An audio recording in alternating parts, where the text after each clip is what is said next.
Hello once again and welcome to the Gaming News Canada show. It is me, your host, Steve McAllister. Paul Burns, the president and CEO of the Canadian Gaming Association, has mentioned here on several occasions the need for some renovations when it comes to the anti-money laundering laws in the True North Strong and Free. Burns is referring specifically to the shifting sands of gambling across the country, especially when it comes to online sports wagering and iGaming.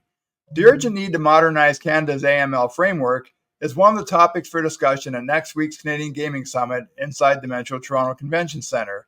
Among the panelists is Ramm, the Global Head of Advisory Services for risk management technology company Kinectify. Ramm has a rather lengthy connection to the AML issue, including stints with FINTRAC, that's the Government of Canada's Financial Intelligence Unit, the Ontario Lottery and Gaming Corporation, and the Alcohol and Gaming Commission of Ontario. He kindly set aside some time late last week between an appearance at the North American Gaming Regulators Association annual conference in Nashville and this week's SBC Summit Malta to be with us. We welcome to the podcast Ramm. Hey, Derek, thanks so much for joining me, especially given I think it's John Fogerty who sang the song "Traveling Man," and that's you right now. Yeah, I think it's the conference season is among us or upon us, and I've been doing quite a bit of traveling. Yeah. Yeah, and I think speaking of which, I think the last time you and I saw each other was a year ago at the Canadian Gaming Summit. So definitely looking forward to you and I catching up in person a week from now. Yeah, for sure. Hey, Derek, I want to get the serious stuff out of the way first. I saw your LinkedIn post on the morning we're recording this episode. That's Thursday, June 5th. And as part of that post, there was a picture of you, a selfie of you at the Grand Ole Opry during your appearance in Nashville this week. I have two questions. One, were you able to sneak up on stage? And the second one is, did you, and if so, did you grab the microphone to channel your inner Conway Twitty or Jelly Roll? I actually had a bit of time, so I decided to do the backstage tour. So I wasn't there. They guided me to the backstage. It was kind of neat to get on that stage. I was very respectful. I didn't stand in the circle, which is part of the original stage of the Grand Ole Opry. So I stayed away from that. But I don't think anybody wants to hear me sing, Steve. So. I'm glad you were respectful. I was worried I might have to give the security guards at the Metro Toronto Convention Centre a heads up for next week when you arrive in Toronto. Hey, I want to start. Reason we wanted to get you on the podcast, Derek, is to talk about anti-money laundering, and it's a topic that Paul Burns from the Canadian Gaming Association has mentioned on the podcast several times, and you've got a deep background on the gambling industry when it comes to Ontario and the rest of the country. But just given the fact that you were in Nashville last week, when we put out this podcast, you'll be in Malta at the SBC Summit there. I have to assume that AML just isn't something, or the issues around AML right now isn't something that's just unique to Canada. No, not at all. It's a global issue, pretty much in every business, not just gaming, but gaming in particular. Just in the last few years, we've seen pretty significant regulatory attention. 2024 was a bit of a banger year just in the United States with regards to enforcement actions. Of course, in Canada, a number of years ago, we had the Cullen Commission out west that sort of had its roots in concerns about money laundering in lower mainland casinos. The UK and Australia have been very aggressive in their enforcement actions. There's still stuff going on in Australia, and a lot of fallout from some of the enforcement actions there. So yeah, it's not. This isn't a uniquely Canadian thing. It's crime is definitely global. I just wonder too, Derek, just given cybersecurity and just technology, artificial intelligence, all the other issues that we talk about with other sectors of the industry. I have to believe, and it's funny. I was watching a CBC show earlier this week and talking about the RCMP and the debate about how you retool the RCMP and talking about bringing third parties in to address the issues that are happening today that weren't there where the RCMP formed, decades and decades ago. I'm thinking that it's really hard for the good guys to keep up with the bad guys, and AML's part of that. Oh, absolutely. The bad guys are always figuring out loopholes and ways to exploit and new technologies. Like you mentioned, AI. Lots of chatter about the use of AI to commit things like identity theft and fraud in the online space. So, I mean, I think those of us that are in the sort of financial crime prevention business, we'd be unemployed if we ever got a step ahead of the bad guys. So I know it's maybe not a nice thing to say, but certainly the fact that criminals can be so creative keeps us all very busy. Hey Derek, can you maybe just for our audience that aren't familiar with Kinectify, maybe you can just give us kind of the Coles Notes version of what Kinectify does and what your role is since you joined the company.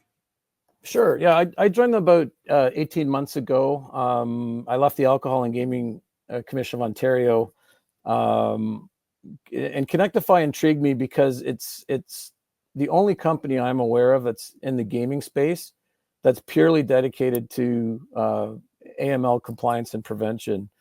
So we service currently, our market primarily right now is North America, although we've had a few other jurisdictions approach us very recently to potentially expand into their markets. But predominantly right now, it's the United States and Canada. About half the Las Vegas Strip is using our solution currently. And the breakdown is about 60% of our clients are land-based and about 40% are online.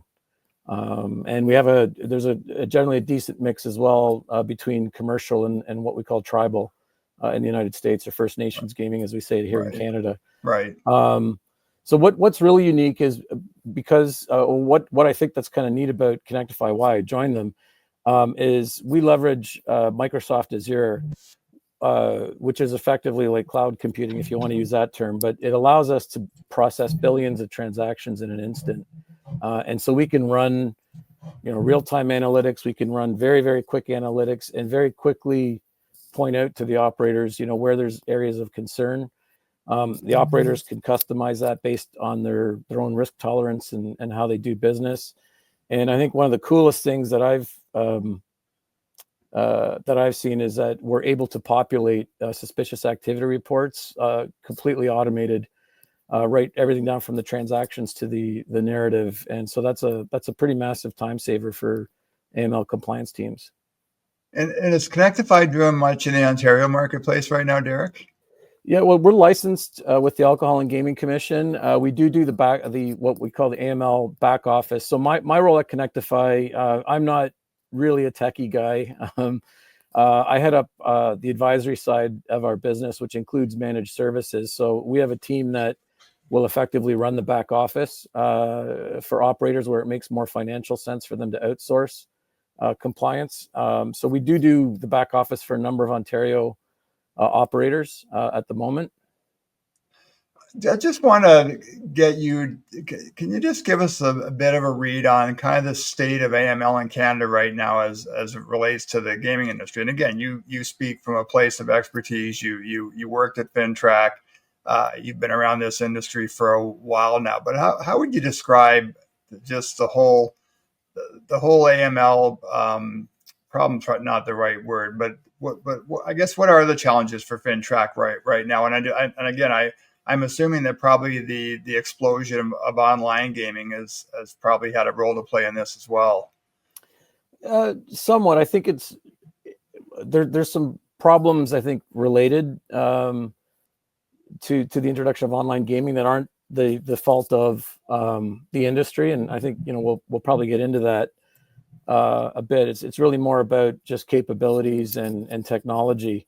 But I would say we're very quickly in Canada approaching a critical stage when it comes to this AML compliance. And a lot of that's just because the legislative framework hasn't kept pace with how the industry's evolved, like even in the last 5 years. And so, the federal government's in the middle of a consultation. It was delayed by the election and the proroguing of Parliament, but they were in the middle of consultations. They'd engage industry on some discussions about reforms, but I don't think we're going to see those pick up anytime soon, probably more in the fall.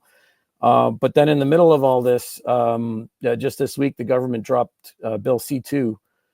So really their first substantial bill that the government introduced was a border security bill, which contains quite a lot of amendments to the AML framework. There's like a fairly substantial increase in monetary penalties for non-compliance. So you're looking at upwards of $20 million per violation, or a maximum of a $20 million penalty, and that's per violation. So the penalties can rack up quite substantially. They've introduced things like mandatory enrollment with FINTRAC. So currently, only money services businesses like foreign exchange dealers and money remitters have to register with FINTRAC. The bill proposes that all businesses, which would include really the crown corporations more than anything else in Canada, but all businesses that are subject to the act would have to register with FINTRAC. There's a prohibition on third-party cash deposits. And there's the big one, and I think that's one that I flagged in social media, was the ban on large cash transactions. So prohibiting businesses from accepting $10,000 or more in cash. And the casinos, there's a list of exemptions to that rule. And based on my read of the legislation, the casinos don't fit within that exemption as it's currently written. So there's a ton of questions there. And Steve, unfortunately, on this podcast, I won't be able to give you much answers because the text, there's a lot of stuff behind some of the amendments in the bill that aren't really fully explained, like the registering with FINTRAC, like the prohibition on third party or $10,000 transactions. So there are a lot of question marks right now. Are there some reforms, Derek, that are kind of most pressing as it relates to the gaming industry, things that you'd like to see in place yesterday? Yeah, I think really the way that they define a casino is extremely limited. It really references the conduct and manage accountability, which is fine because that's the model we have in Canada, right? Gambling's only legal if it's conducted and managed by the province or a charity, and then there's a few other minor exemptions as well. But essentially, we have the conduct and manage model, and I think by just referencing that and defining what a casino is, the federal government has excluded all sorts of forms of regulated gaming. Big one, obviously, being horse racing, which I know fell separate outside of the conduct and manage regime, but it is a form of regulated gambling that's been around longer than casinos. Where certain gambling activities take place may be excluded because, again, the way that the legislation defines a casino. I will say the legislation does address online gaming. But the application of that is really, really inconsistent when you look at what's called the omni-channel market, so land-based and online, because like a great example of that would be sports betting at lottery terminals. Not subject to the act, doesn't meet the definition of a casino, but that same bet at a DraftKings or BetMGM or FanDuel is subject to the AML requirement. So there's a ton of inconsistencies, and sorry for the pun, but it creates an unlevel playing field Right. in gaming.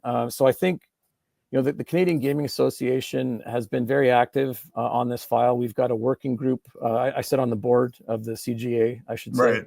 And we've got a working group that's actively looking at this issue. We've made some recommendations to the federal government for ways to potentially revise some of the regulations so they make more sense in the context of the modern gaming industry. But like I said, I don't think those consultations are going to be starting up at probably until late summer, fall. So we'll have to see what happens. What would you say, Derek, are the main frustrations or main sources of frustration with the industry with the current FINTRAC laws, and how does it, I guess, hinder, or how is it an annoyance, I guess, to doing the day-to-day business? I think there's going back to the issue of legislative and regulatory reform. The casino disbursement report is a great example, particularly in the online space, of a requires a lot of work where I'm not entirely clear how useful it is to FINTRAC in the online space, because the report was created in 2009, and that's prior to any province launching game. Right. Like, I think BCLC was the first province out of the gate with their Play Now product, and I want to say that was 2010. The report was created prior to the existence of online gaming. And I mean, I was at FINTRAC when the report was actually introduced, and the intent was to see the inflows and outflows of large money transactions at casinos.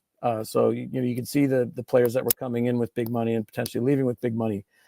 The issue in the online space is no one's seeing the ins, and you're just getting a lot of payouts. And I don't really know if that's giving anyone the full picture of what's going on. I think even in the land-based space, if you understand how gaming works, especially things with concepts like churn, where the same money's going through the system, or through win-loss, you can make a small amount of money look like there's a lot of activity, but at the end of the day, that person still only came in with a small amount of money. So I think the fact that the reporting regime doesn't really recognize that does create a considerable administrative burden on the operators to fill out all this paperwork, where it's really not, I don't think it's really giving FINTRAC an accurate picture as to what's going on. Hey, I want to ask you, this is kind of a segue to that, Derek. And again, for someone like myself who hasn't been around the gaming industry too long, or for a lot of the people who listen to this podcast who aren't overly familiar with the industry either, like how does money laundering happening within the gaming industry? And I'm so obviously it happens one way through a land-based casino, to happen another way through an online sports book or iGaming account. Can you just walk me through that? Yeah, I mean, there's a couple of ways you can do it. Traditionally, a lot of the methodology is actually the same between land-based and online. The difference with land-based is you see the cash, right? Whereas in online, it's, at that point, the cash has already entered the system, and then they're transferring it or the player's transferring it to their wallet. But a lot of the methodology is the same.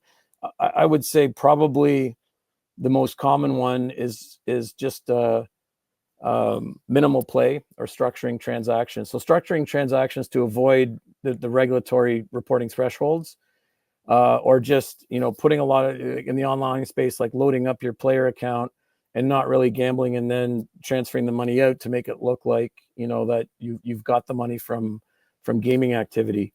So I would say that's probably one of the main ones that sort of transcends whether it's land-based or online.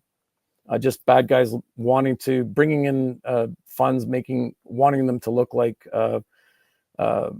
it's money that was gambled. Right. I think BCLC, or the province, put into place a year or so ago, I guess, rules around identification, I think, as a step towards, lessening money laundering. And I'm assuming that the other provinces have their own programs in place as well. Yes. Yeah, each province is a little unique in how they implement their AML compliance program. Derek, just because it seems we can't get through a podcast without mentioning Alberta. It's just, are there lessons learned, or are there steps that Dale Nally and the policymakers in Alberta, as they're establishing this market for Alberta, which will open, we assume, sometime next year? Are there conversations or steps that they can be taking based on the lessons that they have learned from what's happened in Ontario or other jurisdictions outside of Canada? Oh, absolutely. I think I was talking about AML, at least in the gaming industry in Canada, reaching sort of a critical point where some reforms are needed. I think in the Ontario online gaming space in particular, we're beyond a critical point when it comes to AML compliance. I've said in other interviews, I've said, like, Ontario is a great example and a great success story on how to launch a regulated online market. And it's great that provinces like Alberta and I understand a few other provinces are looking to the model to see, kind of what Ontario did really well. But in the AML space, we're beyond, as I said, we're beyond the breaking point in AML. And I think Alberta really needs to look at sort of what happened in Ontario and learn from it, and hopefully do a lot better when they launch. So if I can give you a bit more context around that, there was an article in I think it was the Logic last month that sort of talked about the horror show right now that's going on in terms of AML reporting and compliance in Ontario. Right. I thought it was a pretty good article. I thought it really boiled the issues down in an easily digestible way. But if I can maybe talk a bit more or provide some more context about what's going on. So IGO launched without any AML technology in place, and that's that's sustainable for maybe a very, very short period of time. But when you've got 50 operators and $63 billion in wagers, not having any technology is just it's a non-starter. You cannot effectively run an AML program without technology. So operators in Ontario got a double whammy last year. FINTRAC was the subject of a cyber breach in March 2024, brought their systems down. I'll just say FINTRAC's never really fully come clean on that cyber breach. They got their systems up. They made a statement to the effect that no data was erased or removed from their system, which was a very specific choice of words. But we still don't really know what happened with that cyber breach and what information may or may not have been compromised. But they took their systems down as a precautionary measure. And the only way that Ontario operators could submit reports was through the web interface at FINTRAC. So FINTRAC was down for 10 months. So for 10 months, you had all of these reports piling up that operators could not file because IGO didn't have technology. And then when their system came up, when FINTRAC's system came up earlier this year, FINTRAC was, in my opinion, very unreasonable with businesses, not just in the gaming space. They provided some pretty ridiculously short deadlines for businesses to file reports after 10 months of actually being down. In the case of IGO and Ontario operators, I understand it was something like 60 to 70,000 reports that had piled up. I mean, that sounds like a lot, and it is a lot. It's even worse when you understand that on average, just one report could involve hundreds of transactions. I have a team, like I said, that does some of the back office support for Ontario operators. We time these things. We have metrics on how long it takes to actually key in a report. So an easy report will be about 20 minutes for one report. A more complicated report, like including a suspicious transaction report, could take upwards of an hour. So if I don't even want to do the math on, when you talk about 60 to 70,000 reports, minimum 20 minutes, to an hour for each report. And you look at the number of labor hours that are involved in that, like it's astronomical. I would say the second thing, the double whammy part, right, is so you've got FINTRAC's systems were breached and taken down. And the second thing is the lack of technology. So FINTRAC will allow you to connect into their system and just upload reports directly. But you need the technology to do that. And, IGO has yet to implement any kind of technology in that regard. And I would say, I've been around the block a bit. I know a lot of the AML people at the operators. I know a lot of the AML people at IGO. And I think they're good people that have been doing the best they can with a very crappy hand that they've been dealt. And if I can be perfectly honest, I mean, I think the fact that IGO's executive and board haven't been ringing alarm bells about this and basically making it the agency's overriding priority is pretty astonishing. I mean, this should be an all hands on deck exercise for IGO, and they should be going to Queen's Park and begging for any resources they can get to get something in place now. I know IGO's made statements that they're working on a solution, but I've been doing this for almost 30 years. They're pretty much at the current pace they're going. They're at least a year away from anything coming into place. And I can't even begin to calculate the tens of millions of dollars that have been wasted in terms of all the manual labor that's gone into this, both money that the operators have spent and money that IGO spent. So I know I'm sounding quite harsh here, but this is pretty heavy duty stuff. Like I said, we've seen very, very significant enforcement actions in other jurisdictions, and FINTRAC has started to take a very aggressive approach to the gaming industry in this country. So I think that IGO should be, screaming to anyone that will listen, like, we need help and we need it now. Yeah, it's interesting, Derek, that we post jobs in the Wednesday newsletter every week, and there does seem to be a lot of postings lately at IGO around data analysts and financial analysts and intelligence. And again, I'm not sure if that's related to AML. I also don't want to put words in your mouth, but I think, again, the fact that IGO hasn't replaced Martha Otten yet, that can't be helping this situation. And also I think we're looking at, it's getting close to a year now since IGO agreed to the partnership with IC360 and Eyes Up to develop a national self-exclusion program. And it's been crickets on that as well. And yeah, I'll echo what you said too. I think, the people I know at IGO they are working hard.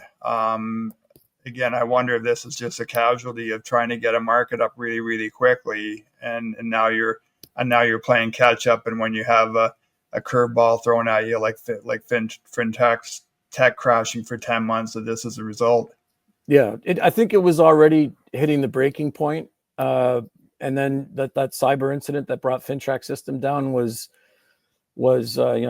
using a bad metaphor, but the straw that broke the camel's back. Like that was the thing that really, that's when I think the realization became that not only was this model sustainable, but now there's substantial regulatory risk and substantial financial costs that are being put on the industry. So I gave you a very long answer to your question, Steve, but I mean, if I were Alberta, and you brought up, the self-exclusion database, which is another great point and another need where technology plays a critical role. I think Alberta, if they don't have technology in place on day one, they need a very, very clear roadmap that says, okay, well, technology may not be in place in day one, but by day 30, we're going to have this in place and that in place. But I think they really need to have something in place on day one. Otherwise, they're going to be looking at a repeat of kind of what's happened in Ontario. And again, I do want to say, like, I was at the AGCO when the market launched.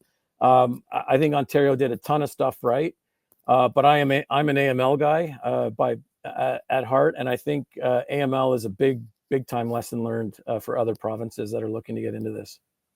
Hey, Derek, is the thought that when the market launched that AML just wasn't high on the radar, and it was more about getting the market open. And I just wonder, again, in a normal time frame where a state or a province or whatever jurisdiction had time to create a regulated marketplace, like, where would AML kind of fit in the food chain on the list of priorities?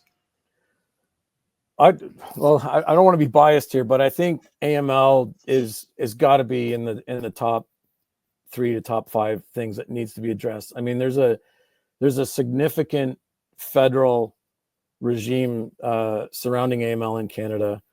There's substantial, as I just mentioned, the government just introduced a bill where the penalties are going to go through the roof to a maximum of $20 million per violation. So if you have 5 violations, that's $100 million potentially. So the financial cost of non-compliance is the price tag's about to go up a lot. I think just from a social responsibility perspective, though, things like having adequate responsible gaming programs, having anti-money laundering, financial crime prevention measures is absolutely critical to keeping the industry, the integrity of the industry, keeping public confidence in the industry. So these aren't really nice to have things. These are things that the industry has to have to be able to enjoy the social license. And Derek, just wondered, based on your experiences in the U.S., I mean, again, the U.S. is very similar to Canada in terms of the states. Gaming is regulated in each state. And I just wonder, do you see similarities or differences with the way that those regulatory regimes in certain U.S. states have set up? I think it's what 38 states that have legal online sports betting now. I think it's half a dozen, 7 or 8 that have legal iGaming regimes. Mm-hmm. I mean, at a high level, there's a lot of similarities between the U.S. and Canada. You got casinos have to have a compliance program. They have to identify customers, keep records, report transactions. So all of that at a high level, a lot of that is similar. I would say the two big differences is online gaming isn't even, and sports betting isn't even contemplated in the U.S. legislation. And then you've got, states that require the online operator to be tethered to a land-based casino. It gets even more complicated about who's actually accountable for the reporting. Since in the online space, it's technically the online operator's client, but they're tethered to a licensed land-based casino. The other big difference is the way suspicious activity is reported. Canada is a transaction regime, meaning that you have to report all the transactions. Whereas in the US, it's really what we call activity-based, where you have to report the activity that led to the suspicion. And you can actually, in the United States, you can actually just attach supporting documentation like a spreadsheet of transactions rather than having to key in or upload each transaction individually. I think I like the US model for that type of reporting, but we have to recognize that in the US, law enforcement has direct access to the database where they don't in Canada. So it kind of makes sense in the US that they would let casinos and other entities, attach stuff to the report because the police can just access that. In Canada, the police unfortunately don't have direct access to FINTRAC's database. Hey, Derek, just a couple more questions just on FINTRAC. I mean, do you cut FINTRAC any slack at all with what's going on right now? I mean, again, you talked about it's been a crazy year with progment of Parliament, Justin Trudeau stepping down, an election, a new prime minister, and then just the world moving 300 kilometers an hour these days, and still not that far post COVID-19 pandemic. So do you cut FINTRAC any slack at all here? I think I'll give the diplomatic answer, and then maybe I'll get into the weeds a bit and explain why I'm concerned, particularly as it relates to gaming. I think FINTRAC is an important player in the overall sort of national security, public safety ecosystem. They're critical. They play a critical role in that. I think FINTRAC's kind of got these two faces, though. There's the intelligence side, which supports, law enforcement, national security investigations. And then there's the compliance side, which is the one that I think casinos and operators are most familiar dealing with. And I think on the compliance side, to be honest, they've gone off the rails a little bit. I'm not sure. There's kind of two things at play. And we see that with the Bill C2 that was introduced this week. So the two things are, first, you've got tremendous pressure on border security from the U.S., Canada, U.S., right? We all know that. It's been front page news pretty much since January 20th. So the Canadian government needs to look like we're doing something to secure the borders and get tough on crime. So that's driving a lot of that. Second thing is we've got what's called the Financial Action Task Force is coming to do its review of Canada's anti-money laundering regime in November of this year. So the FATF is an international body that Canada is a member of. They, every 5 to 6 years or so, they review member countries' regimes to combat illicit activity. So Canada is getting its review, the on-site portion starting in November. I think that's putting a ton of pressure on the government, on FINTRAC, on the government departments that are responsible for this file. But as I said, going back to my point about the compliance part going a little bit off the rails, I've definitely seen firsthand that FINTRAC has taken a far more aggressive and enforcement orientated approach to the gaming industry in the last year.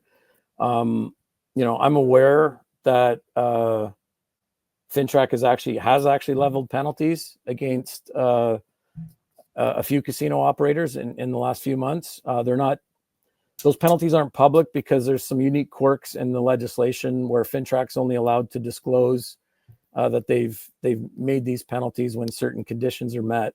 So the penalties aren't public yet, but certainly FINTRAC has definitely taken an enforcement approach within the gaming industry.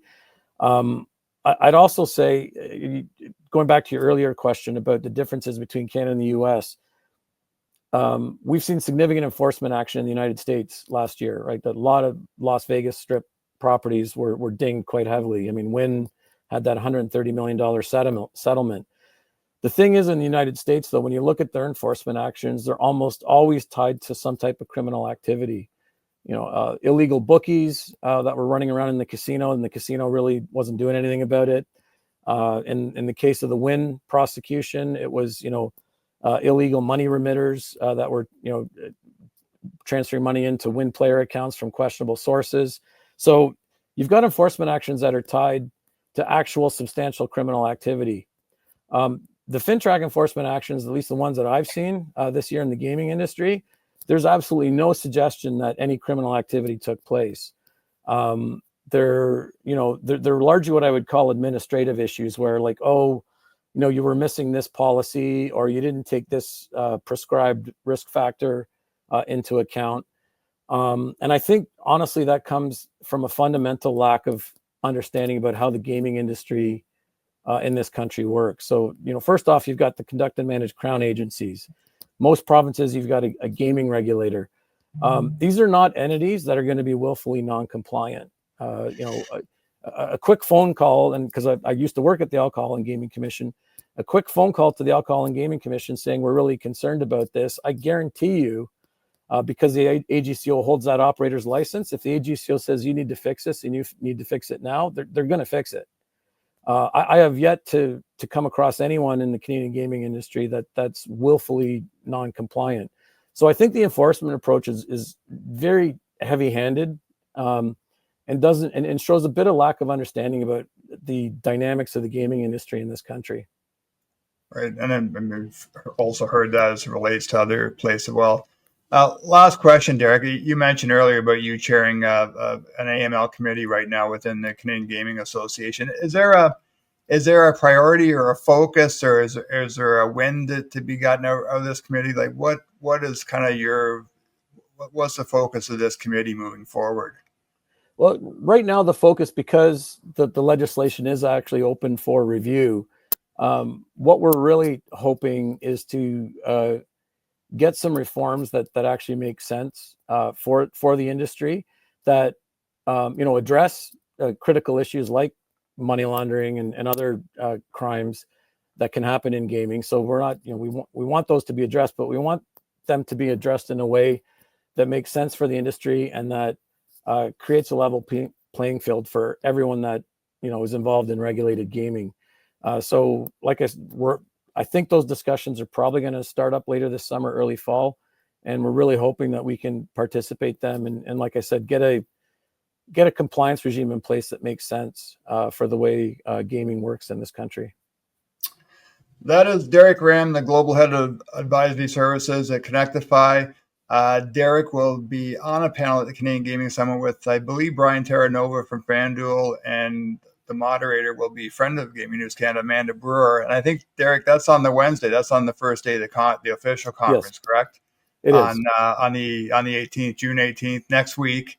I can't believe it's come up this quickly. So we'll see you there, Derek. And also just mentioned before we wrap up that the Logic article that Derek referred to during our interview, we'll make sure we have a link to it on the Substack post. And also Derek did a Q&A earlier last week with Tom Nightingale from Canadian Gaming Business. So we'll make sure we link to that Q&A as well.